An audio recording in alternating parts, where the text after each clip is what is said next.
On this episode of Mythbusters, there's Earth, Wind, and Fire.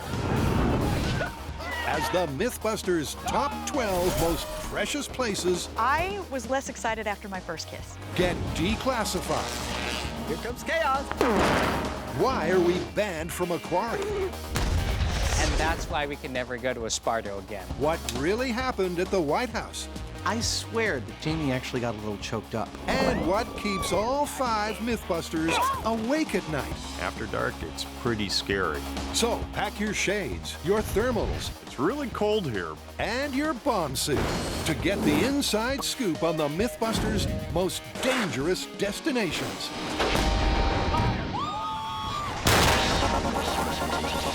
Who are the Mythbusters?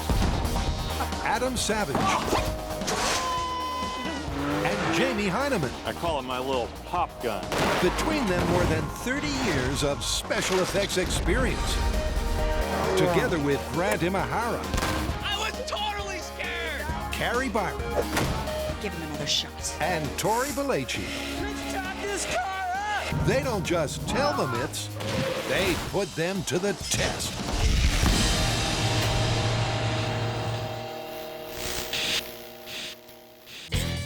Get ready, because this is going to be quite a journey. Throughout Mythbuster history, we've been to some incredible places. Wilderness, both blisteringly hot and bone-chillingly cold. Explosive quarries and crash test facilities. High deserts and frozen lakes. The jungle and the deep blue sea. In this episode, we've gathered together the dozen best Mythbuster locations. And we're gonna count them down. So let's start the show. And first up in this location countdown, where better to start than home sweet home? I want liftoff this time. Because over the years, these little shops have seen a lot of horrors. But as to why they make this location countdown, here's the landlord. He's a trooper, man, I tell you. Nowadays, M5 is pretty well dominated by Mythbusters. Surrender your candy. But when I started it, about 15 years or so ago, this is M5, my special effects shop. It was where a director could go, and pretty much anything he could dream up, we could make it. Jamie's built entire special effects sets out of lard. Why is it called M5? Jamie had a contest among his employees over what the name of that studio should be. I said, you should call it M5, because I was thinking that was the name of the British Secret Service, which I didn't realize was MI6. It's Heineman, James Heineman.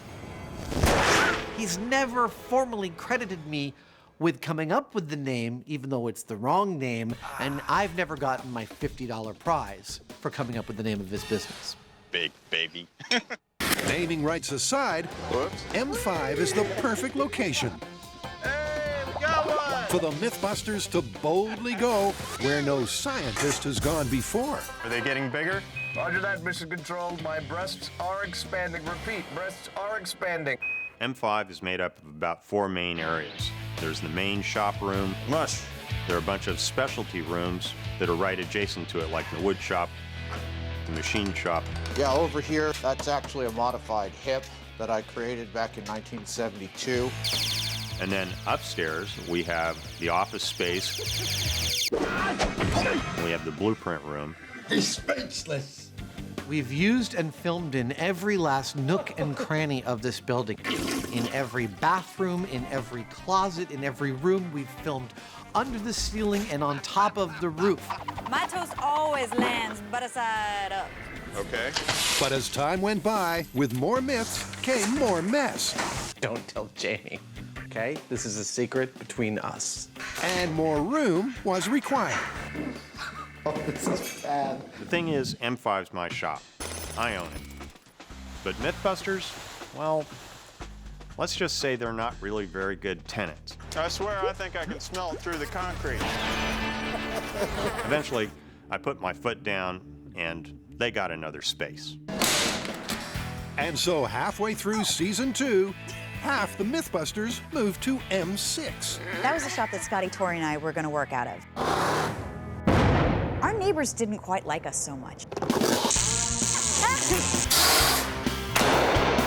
The amount of noise and stink,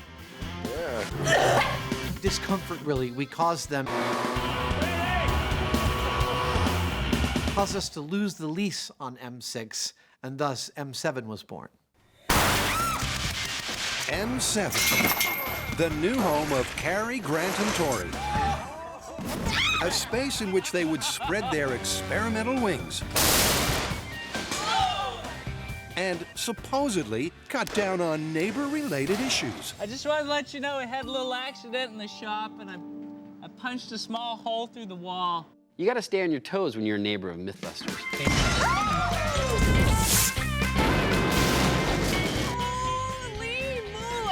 The craziest thing we've ever done in one of the shop spaces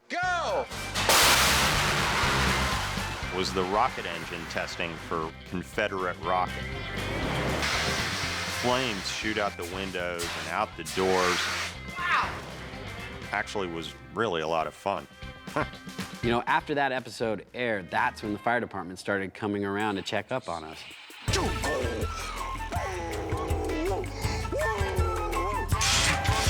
Yep, it seems that the workshops, be they used for science, You can, in fact, polish a poop. hijinks, Am I missing an eyebrow? or chaos, Holy crap! Run! are the real definition of a home away from home. It's a little funny coming here every day. I mean, for us, this is the place where we work. Wow! We drive up to a really nondescript gray concrete building, inside of which we've spent almost 10 years making 200 hours of this show. Oh, this is our job. So much of our lives and history is tied up in this place that, you know, it feels in a way like home. A home with a difference. Don't try what you're about to see at home. A home where science lives, breathes, and fires chickens into the wall. That was so cool! Hot on the heels of home, it's some blasts from the past. Mythbusters and Quarries have a special relationship. Very simply because if you want to make a really, really big explosion, there's no place else to go. Oh, look at that! Where else can you go to launch a car off a cliff? Or shoot a torpedo at a boat? I don't know, maybe that was a little too powerful. What do you think? Well, the first time we went to a quarry was one of our all-time biggest explosions. It was Cement Truck. We had actually filmed that entire episode of Cement Truck without the final explosion. 3, 2, 1. That sounded like you hit it with a sledgehammer. And they got it back to the edit suite and they cut it and they looked at it and they thought, it's missing something. It's missing a big finale. You know how anticlimactic that was? The fire truck's leaving. So we had to find a location big enough to completely decimate this truck in, and that's when one of our producers found the rock quarry we eventually blew it up in. It was a picture-perfect location for that story. Several square miles with a body of water separating us from the explosion so we could watch it safely from 1.5 miles away.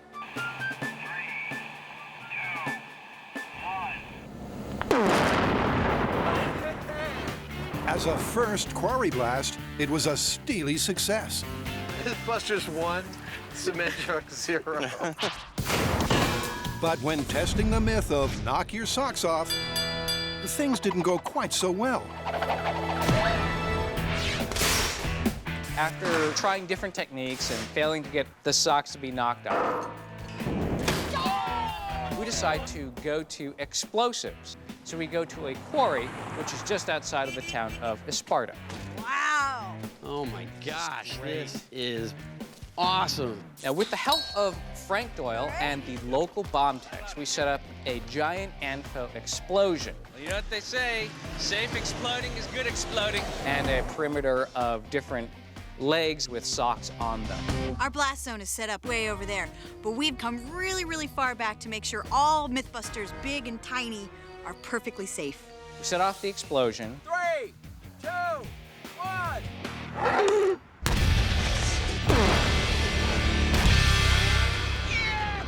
And we got a lot of feet blown off, but no clean socks having been blown off. That's definitely not blowing your socks off. But that's not all we got. We set off the blast wave, and despite the advice of our experts, it's much larger than any of us have anticipated.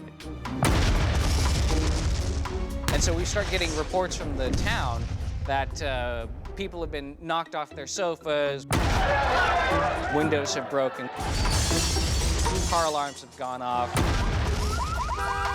ceiling tiles fell down. That's the reality. The news reports, on the other hand, said that we had leveled the town accidentally. The Mythbusters had done this, which is not the case. I'll tell you something really funny about Esparto. When we started getting all the phone calls that things had gone awry, You might say it was a blast. the producer grabbed me, being that I was extremely pregnant, and said, "You're coming with me. Nobody can be mad at a pregnant lady." So we went from place to place begging for forgiveness, because really, can you be? And that's why we can never go to Esparto again.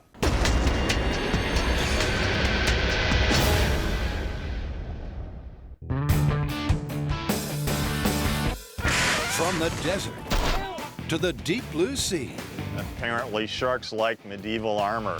the Mythbusters are counting down 3, 2, their all-time favorite locations. 1. And next up is a destination with bite. We don't travel a lot for this show. We have almost every climate we want within a day's drive of us here in San Francisco. Today's forecast, 70% chance of science. It's well over 100 degrees out here. It's cold. So when we found out we were going to go literally halfway across the globe, we were psyched. The focus of the trip was sharks. In False Bay, South Africa, there are great white sharks that leap completely out of the water when they attack seals. Little do they know that death is lurking below. If you've seen footage of great whites leaping out of the water, Here, fishy, fishy, fishy. that's where it happens. And that's why we went there. I've spent a lot of time on the water, and I've seen a lot of wildlife.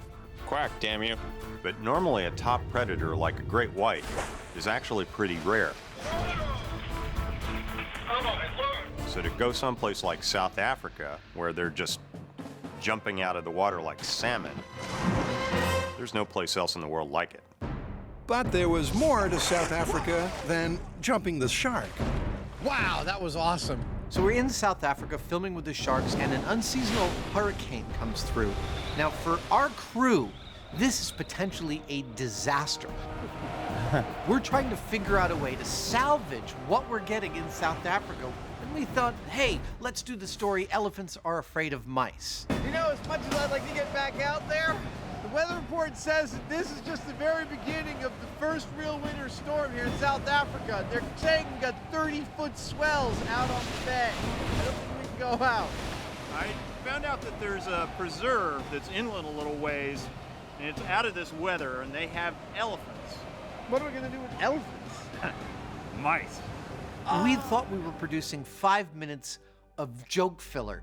We had no idea we were about to film an actual and astonishing myth. And that astonishing myth You go that way, I'll go this way. Don't get eaten by a lion. Okay. began with a surprisingly awkward question. How are we going to introduce the mice to the elephants? Slingshot. Are we going to just release both into a paddock and wait for them to approach each other? No, of course not. So we take this big chunk of elephant dung, Hey, Adam, got some. and we cut it in half and hollow it out and make it a little shell to hide the mouse in. The mouse wasn't too pleased about this arrangement. A ball of dung is set and ready to go. We took this shell of elephant dung with a mouse underneath it, and we actually puppeted it. That's right, we puppeted dung, so that as the elephant approached the path, we would pull aside the elephant dung, the mouse would be visible, and the elephant would react. Let's see what happens. Okay. What actually happened, though, is astonishing. The elephant's walking down the path, and we pull the dung, and the elephant goes, "Urgh!" And then very carefully, if it's possible for an elephant to move carefully, it's exactly what it did, carefully tiptoed toes, I swear, around the mouse. What just happened is a classic Mythbusters scenario. It would seem that elephants are at least somewhat wary of mice. It was certainly a memorable Mythbusters moment. What do you think? Hello. That was all thanks to the South African savanna and an unseasonal storm. This is a case where the location really provided the story. It was because we were in South Africa and we knew we could find elephants close by in the wild that we went and did this story. We might never have done it otherwise. Next, it's time to run away to the runway. We've probably been out on the runway at Alameda more than any other location on the show.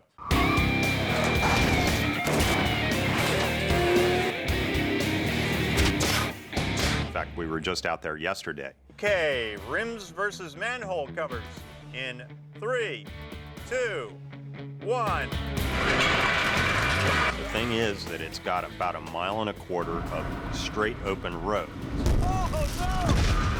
And it's also the most beautiful place in the Bay Area.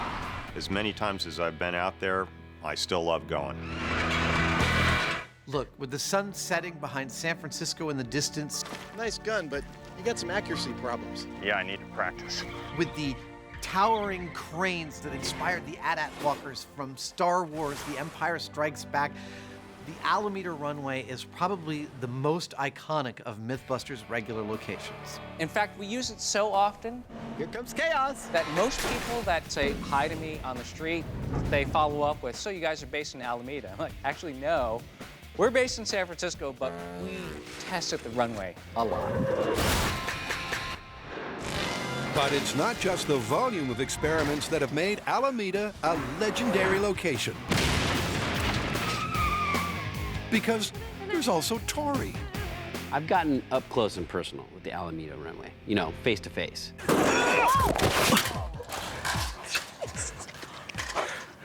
I'm okay. That episode aired months later. My dad watched it. He called me up and he goes, if you ever do anything stupid like that again, I'll come up there and break your legs. The advantages of the runway are clear. You can go fast. I think I hit it. You can cause carnage. Steam power is welcome. And there's acres of space. Even though we have all that space to work with, we've somehow managed Here we go again. to crash through the fences and leave the boundaries of the runway several times. They're gonna go into the water. No. Yes! The most memorable was the first time. We were using a remote control car. Adam was in the back seat. Jamie was controlling it, and all you hear is, Jamie! Jamie! Jamie! Jamie! Jamie! Whoosh, straight through the fence. Whoops. But despite the obvious fun and frivolity of the runway, That was too much fun! I want to do this again. for Jamie, it's always tinged with regret. One of the earlier episodes we did was called Tree Cannon, and we shot that out on the runway. The thing was that it involved firing a cannonball that I had meticulously carved out of a piece of granite, and it was perfect. It was just this beautiful little spear. Everybody was impressed. Do you think we'll be able to find it?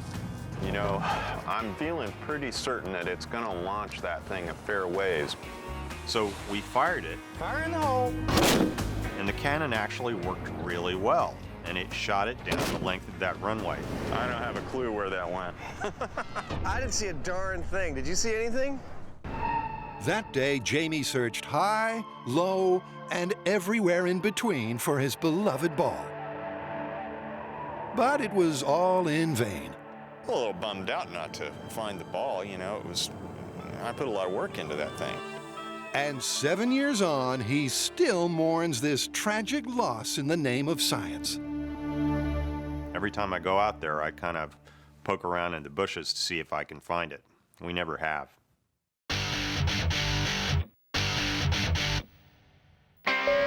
It's the Mythbusters Location Special Countdown. And next, it's the dawn of the dead.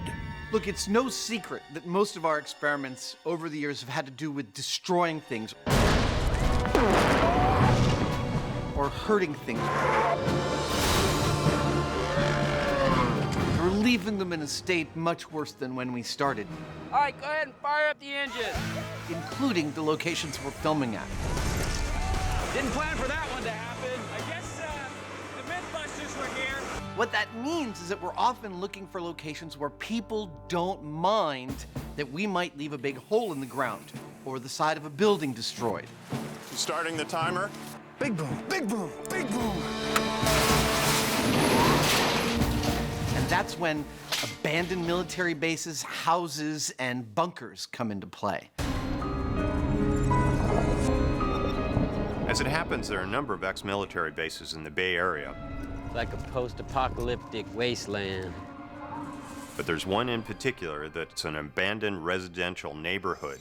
And when the military pulled out, they just left it all intact with streets and parks and houses and everything. And let me tell you, after dark, it's pretty scary. We call it Zombie Town. It's creepy as all get out. It is like those post-apocalyptic zombie movies. It looks like a regular town, but there's just no one around. But Zombie Town is child's play compared to the setting for Elevator of Death. Abandoned locations are so creepy. The very worst of all of those was for Elevator of Death. Oh my God. Since we're here anyway, can we film a horror movie? The Elevator of Death story is basically this. People imagine that if you are in an elevator that is plummeting to the basement, if you time a jump perfectly at the moment that elevator hits the floor, you will survive. Now, this building had been condemned for asbestos, and it had been condemned and abandoned for a long time. 92 feet to the top of the pulleys. 92 feet to the dead bird. We need to clean it up before we could use it, particularly the basement. 2 words. Nasty. To clean this up, we had to gear up in Tyvek suits and respirators and goggles and gloves that needles couldn't pierce so that we could clean up trash, old food, rat carcasses, hypodermic needles, and some really large women's clothes. I have no idea what went down there, but sure wish somebody else cleaned it up before we got there. Don't leave me alone. Oh my God. But once clean, I'm terrified. I'm totally excited. the experiment worked like a charm. And the myth, like Buster, was busted. This is more damage than we've ever done to Buster in one myth before. The Elevator of Death story is one of the earliest abandoned locations and honestly one of the all-time best. That blew my face back. Man, that was intense. We got the ability to take that elevator and do anything we wanted to it in a building slated to be completely destroyed. I think Buster feels good about a job well done, and he just hopes that we don't put his head on backwards. It gave us a tremendous amount of freedom to test this myth at a scale I don't think anyone else has ever tested it at. From locations to fear to locations to cheer. And here's why. Now, one of the great things about Mythbusters is we get access to some incredible university and government research facilities. Cool. Wow. We did a brain scan at UCSF, one of the premier brain labs in the world. They're gonna fry my brain. We got a chemical analysis on our homemade diamonds at UC Berkeley. Charcoal. You've got charcoal. No diamonds? I don't see any diamonds here. We tested the myth of blue ice at the Icing Research Tunnel at NASA Glenn in Cleveland.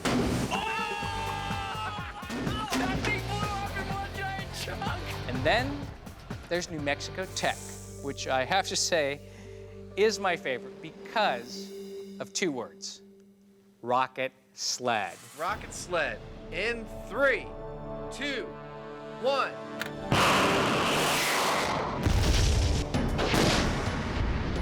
We've crushed cars.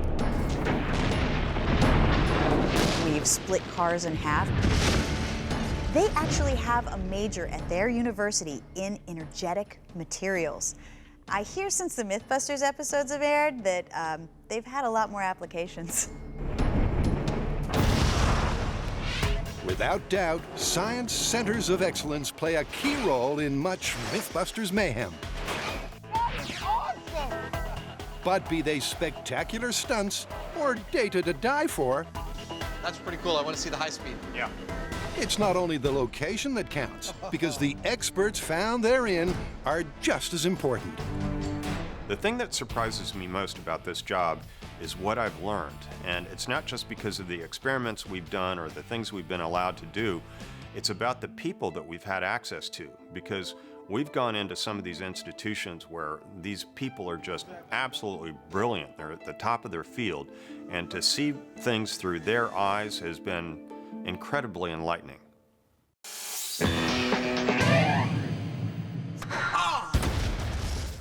6 favored locations down. 6 to go. And you might say, the best is yet to come. Oh my God! Starting with a location that's truly shocking. The thing about electricity myths is, while they seem like a good idea in theory, in practice, they're often very, very difficult. Come on. How hard is it to get a light bulb to light? But it's not just that electricity myths are awkward. They can also be pretty unvisual. All right. It's working. Okay. There aren't these gigantic Frankenstein lightning bolts flying around all over the place. 1. Wow, that was great. There is one exception to this. Our local power company has a testing facility about an hour north of us. It's a lightning dome. Why is it a cool location? I don't know. I mean, except for the fact that it's a huge geodesic dome that looks like a mad scientist laboratory. What are your plans, my master? We're going to take over the world. Oh, yes. With massive lightning generating balls you can turn on and off at will. That actually worked. That was beautiful. It's not that interesting. That was awesome. We've done several stories there, like Phone in a Thunderstorm, It's alive. Franklin's Kite, and Golf Club. What a shocker! There's something that doesn't quite come across on television, which is before we generate any lightning bolts, there's this whole protocol where doors are shut, red lights are set to spinning. Okay, I'm going hot. And then these massive capacitor banks are charged up and you hear this. You really feel like you're in Frankenstein movie. It's really unnerving because you know the charge is building. Okay, we're up to 243, almost 250 kV. You just don't know when that lightning bolt and that big crack is going to happen. We're at 440,000 volts. We're going to go to 480. And then it goes crack! And then you just see this like lightning bolt. There's nothing better. I think based on how awesome it is, they should rename it the Thunderdome. Don't you? Write them and tell them. Beyond the Thunderdome is a place to let it all hang out. Because of all the abandoned military bases in the Bay Area, it's really a gold mine as far as large interior open spaces. So it begins. Take, for example, Building 24 in Alameda, where we shot Helium Life Raft. Hey, Adam. Yeah. This isn't working. No, it seems to have failed utterly. And then there's Fort Mason Center, where we shot Tablecloth Chaos. And that's how it's done. Why do we need large buildings with open spaces in them? Well, very simply, it's the wind. If you're doing something like lead balloon, Opening tank 3. a small gust is going to ruin the whole experiment. It's just amazing. Yep, it's locations like these that have let the Mythbusters rise to the occasion. But when it comes to their favorite, size really does matter. I think one of my all-time favorite hangars is Hangar 2 out at Moffa Field at the NASA Ames Center. It is 230 feet from the floor to the center of the arch. It's a quarter of a mile long. It's overwhelming. It used to house these big airships for the Navy. Now, they don't use those anymore, so it left this great piece of architecture that's completely made out of redwood, hundreds of feet high. It's a beautiful indoor space. It's cavernous and echoey. It smells great because of all the wood. And we got to do our whole experiment there on the floor. That experiment being the world record-breaking 7-paper fold. basically gonna have to fill this whole area. Exactly the type of test requiring protection from the elements and acres of space.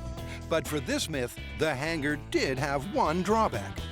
We had laid out this giant piece of paper, like 100 yards long or something like that. And we had to leave for the night.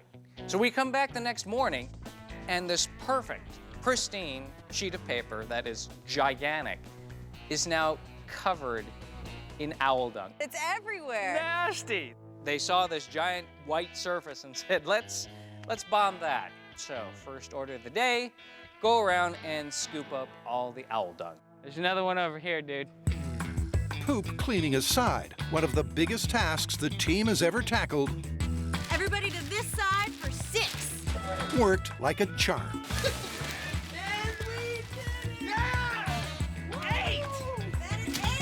Turns out you can fold a piece of paper more than 7 times. You just need to supersize the paper and the location.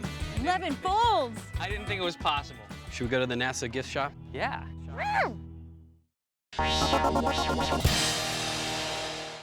Next up in the Mythbusters location special, we're going straight to the top. You know, some viewers may be watching us and thinking, the boys are standing on a very accurate set of the White House Library. But they'd be wrong. When it comes to locations, how do you get any cooler than the White House? I don't think it gets any cooler than that. Hey, guys. Welcome to the White House. Thank you, Mr. President. In the space of 1 year, I was at the White House 3 times, and I met the president each time. Did I ever think I would do that? No, not at all. So what can we do for you? I think that we've got a big one that hasn't been thoroughly tested. Which one is that? Well, it is Archimedes' solar ray. Well, that is a classic. It is a classic, but I'm not sure that we've really finally disproved or proved this myth, and so I'm hoping that we can take one more crack at it. We chose that story because while we had tested that myth twice before, I'm standing right in it, and I'm not dead yet. we had never done it the way it was actually originally described, i.e. with 500 soldiers holding polished shields along a shoreline trying to set fire to a boat. Do you want Marcellus to take your city of Syracuse? Those soldiers could be kids, we realized. In fact, we ended up getting 500 students from the school that Jamie's wife has been a science teacher at for 20 years. How's that for serendipity? That's the spirit, soldiers! Using people power was the ultimate way to test this presidential challenge. The intensity from these mirrors is incredible. But the result was not good news for Archimedes. 1, 2, 3. You hear that? I got one more thing. When we were rehearsing the lines before the president showed up, Here we go. there was an exchange between the president and Jamie, where Jamie says, "Why do you want us here?" So what can we do for you? And the president gives this long speech about how important he feels Mythbusters are in educating kids in science. But when the president finally showed up and did that in front of Jamie, What can we do for you, sir? I swear that Jamie actually got a little choked up. Nothing's more important to our country's future than getting young people engaged in math and science. So I'm just thrilled that you guys do such a great job making it fun. I think you can hear him go, "Well, that means a lot to us, Mr. President." Well, thank you, sir. That means a great deal. Like he was seriously bowled over by hearing the genuine tone in President Obama's voice about his feelings about our role in educating kids in science. Next on the Countdown Conundrum, it's time to break the ice. There's nothing quite like the awe-inspiring majesty of snow-covered mountains. At least until the Mythbusters turn up. Bro, out it goes. Wow. Because it's no joke that whatever cold case they're cracking, Bye-bye. chillsome carnage ensues. But that's not the only reason why shivery settings are amongst the team's favorites. I want to ride that one. By far, one of the most spectacular places we've ever been is Alaska. For the opening of the Alaska special, we had to fly out to a glacier to film in front of these massive chunks of glacial ice on a frozen glacial lake. That is an iceberg. It's really cold here, but it's also really beautiful. And there's this thing about glaciers that really no one can tell you, which is that you see footage of them, you see pictures of them, and the ice is this beautiful blue. The fact is, no camera, no film, no video can capture how unfathomably gorgeous this blue is. It's almost sad, except that I got to see it, and if you get up there, you should too. Alaska is without doubt a stunning location. But for Tori, it has other advantages. I'll tell you what's nice about working in Alaska during the winter. The sun comes up at 10 a.m. in the morning and goes down at 4 p.m. So there's not a lot of shooting going on. Your work day is real short. And it's those short days and long nights that resulted in a classic cold caper. This is perfect for an Alaska adventure. We went way, way, way out into the sticks so that we could test cabin fever. It's tiny, it's in the middle of nowhere, and you can barely see out the windows, it's so white. Jamie hated cabin fever. I don't have any coffee, which bugs me. First of all, he's never gonna get it because he just powers down his nuclear generator and doesn't even notice the time is passing. But he was so pissy that at this certain point, one of the producers put on a Yeti suit and went to kind of taunt me and Jamie. And Jamie's sitting there doing his video diary, and he's like, and then I slept pretty well. Oh, look, there's a Yeti. Oh, great, we got a Yeti outside. Now I have to start from scratch again. And then he literally turned off the tape and started his whole video diary from scratch for some reason I can't fathom. Maybe he had cabin fever. The jury's still out on whether Jamie succumbed. The first thing that we'll do is relocate all politicians to employment on pork farms. But one thing is for sure, the toughest snowy situation was actually in California. Now, spinning ice bullet was probably done in the worst conditions that we've ever seen on Mythbusters. Rumor has it there's a lake out here. Let me set the scene. We are in the Sierra Nevada, in the area where the Donner Party experienced all its problems. This looked a little more picturesque in the brochures. We're at 9,000 feet, so just walking from the car to the curb, you're already exhausted. Save yourselves! It was a blizzard. I'm getting that feeling again, that lost feeling. It was like zero visibility. It was like 60-mile-an-hour winds, well below zero temperatures, and the whole time it was dumping snow on us. I mean, the entire time. Grant, get yourself some snowshoes! Oh, there are shoes for this? And when they got to the lake, things weren't any easier. Spinning ice bullet means we have to get down to the icy surface of the lake. It's buried under 4 feet of snow, so before we even start the experiment, we have to dig out 4 feet of snow just to get down there. It's like we keep digging it out, and Mother Nature just keeps filling it back in. But showing true grit, the Mythbusters persevered. Whose idea of a myth is this? Until, after several misfires, I can't feel my fingers, and I can't see any bullets. they finally hit pay dirt. One. Look at that! Seeing that little bullet spin in the ice like a top, I mean, it was worth it. It was worth the 60-mile-an-hour winds. It was worth trekking through the snow and shoveling off the snow from the ice. It was worth losing my foot from the frostbite. It was worth it. Where's that rescue party? We are the rescue party.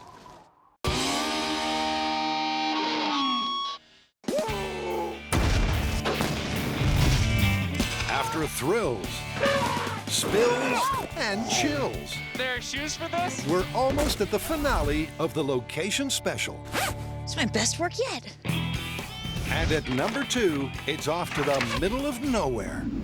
There are some myths that are too big for the runway. Wow. Too big for the bomb range. Oh my God! Too expansive for even a quarry. Say it with me. Jamie wants Big Boom. And that's when we've packed up all our gear and headed out to the Mojave Desert. Listen. It's quiet. Too quiet. It's like the calm before the storm. Ming Dynasty astronaut. His ass is on fire! luxury car drop. JATO rocket car. I'm gonna have to have a grenectomy. These are myths that need a wide open space. And that's why the Mojave is perfect. Something you may not know about the original JATO rocket car is that I was there. 3, 2, 1, I was actually interning for Jamie at the time, and I drove all night to catch up with them. Left in the parking lot of the hotel, jumped in the car with them, and then said, I will help out. What can I do? That was absolutely outrageous. Thanks to Carrie and the whole team, Mojave was the location that put Mythbusters on the map. Dust trail from the car is so beautiful. But it's not without its problems. The Mojave Desert is a really difficult place to work. I mean, it's the desert. It's either really, really hot. We're 4 hours into the experiment, still hot as hell. Or really, really cold. I don't usually associate the terms freezing cold with desert, and yet I gotta tell you, it is freezing expletive cold out here. There's no power anywhere, and there's definitely no bathroom. It can also be muddy, as Jamie found out. We're on Confederate rocket, and we've got our massive 20-foot truck out on the desert floor, and Jamie gets it stuck in the mud, and we're stuck. So we call up this tow truck, and the tow truck slowly, excruciatingly drags the truck back out of the mud. And instead of then backing out the way he came, Jamie makes a left turn and gets the truck stuck in the mud again. Is there anything I could say that would make this more poignant? I don't think so. So the tow truck has to come back out again and drag the truck back out of the mud. I think we spent $1,500 on towing fees on that one day alone. But despite the mud, sweat, and tears, Mojave is a must-have location. Here goes the big boom Civil War rocket. In 3, 2, 1, ignition. And it's a location that comes with an added bonus. Go!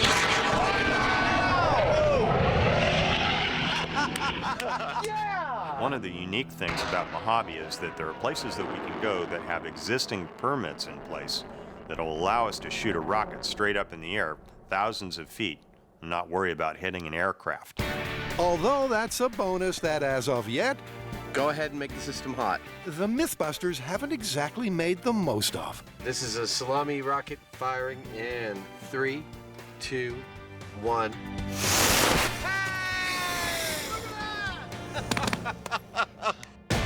The final stop on this whirlwind tour of most loved locations is the home of the countdown. Fire in the hole! Fire in the hole! Fire in the hole! Fire in the hole! Situation room control explosion. I'm ready. Are you ready? Painting with explosives. Charging. 3, 2. 1.